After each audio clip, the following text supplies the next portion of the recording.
Thank you, Mr Deputy Speaker. Mr Deputy Speaker, the budget that was delivered last night has left so many people behind. So many people. When you have a look at the Aboriginal Affairs part of the budget, or the lack of it, there is nothing for additional remote Indigenous housing. There is nothing for services to close the gap. No additional money for closing the gap, except some money to go for administration and some money to go towards a dashboard going to the Productivity Commission.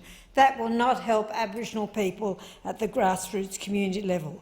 There is very little in there for women, nothing for DV, domestic violence in a real sense, not one additional bed delivered in this budget. And of course the list goes on. But the most egregious thing is what has been done in the JobSeeker area. 900,000 people on JobSeeker have been left behind. If you are over the age of 35, which the bulk of people on JobSeeker are, you simply do not get a look in. And this is an incredibly short-sighted way in which the government has handled this. And people on JobSeeker have received no security, no comfort at all from this budget. They still don't know what's going to happen to them after the end of December. There was no announcement in relation to a permanent increase to JobSeeker.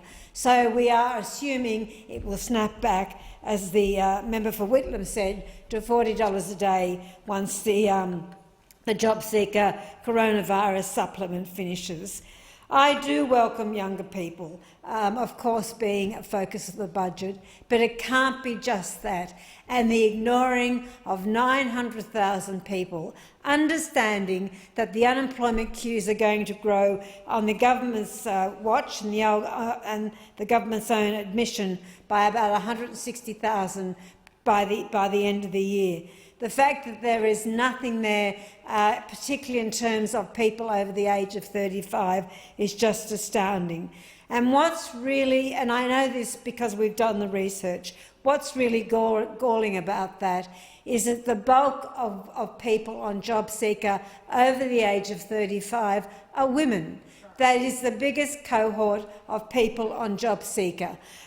Women who are particularly in rental situations that are on JobSeeker are not just in rental situations, they are in dire circumstances, absolutely dire circumstances.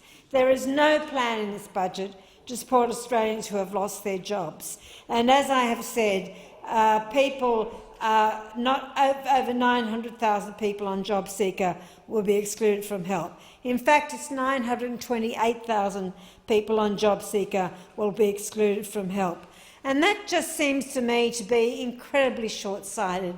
How is that going to give people confidence to be able to go forward? How is that going to give people confidence who have often been stuck on JobSeeker because of things like age discrimination for a very long time? If you are in JobSeeker and you're over the age of 60, you have very little chance because of those pressures of getting another job. And there was nothing in the budget last night to give those people any hope or any feeling that they are being thought about by this particular government. And let's be clear that people on JobSeeker are probably the most vulnerable people within our society. They have a precarious future, and they have to make choices between feeding themselves and their children, if they have them, and actually medication and rent. It's not an academic exercise for those people. They know for where every single cent of their money is or is not. And to look at a budget last night that made them the least priority of all, no priority in the government's thinking about that particular group of people. So when you think about the fact that that 900,000 Australians. Nearly 1 million Australians have been ignored by this government. It's a travesty and it's absolutely unfair. I call the member for